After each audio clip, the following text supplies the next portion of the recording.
भाग 1 में आपने देखा कि कैसे भगवान विष्णु ने मत्स्य अवतार लेकर राजा सत्यव्रत की नौका को महाप्रलय से बचाया।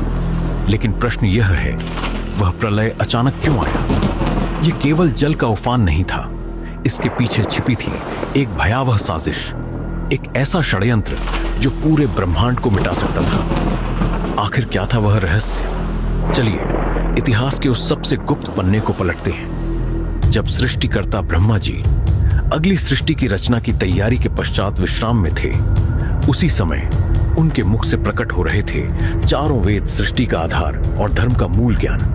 तभी वहां आया एक अत्यंत बलशाली असुर, हयग्रीव। वह जानता था कि यदि वेद नष्ट हो गए तो धर्म समाप्त हो जाएगा और अधर्म का राज्य स्थापित होगा।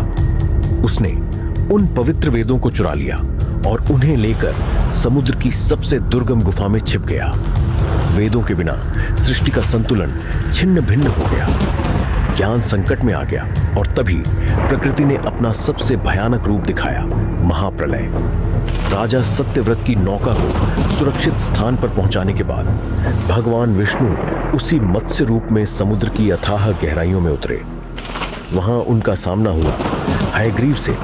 समुद्र के भीतर ऐसा महायुद्ध हुआ जैसा न पहले कभी देखा गया था न बाद में। साक्षात ईश्वर के प्रहार से जल कांप उठा और दिशाएं थर्रा गईं। अंततः भगवान की शक्ति के सामने उस असुर का अहंकार टिक न सका। भगवान विष्णु ने हयग्रीव का संहार किया और चारों वेदों को पुनः सुरक्षित कर लिया। वेदों का पवित्र ज्ञान वापस ब्रह्मा जी को सौंपा गया। जैसे ही ज्ञान की शक्ति लौटी, प्रलय का जल धीरे धीरे शांत होने लगा। राजा सत्यव्रत की नौका सुरक्षित तट पर पहुंची।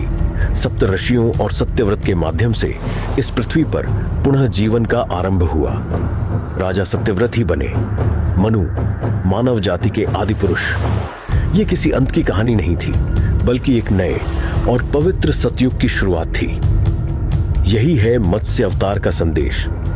जब जब धर्म संकट में आएगा, ईश्वर स्वयं मार्गदर्शक बनकर अवतरित होंगे। अगर आपको यह रहस्यमयी कहानी अच्छी लगी तो इसे अपने मित्रों के साथ शेयर करें और कमेंट में जय श्री हरि लिखना न भूलें।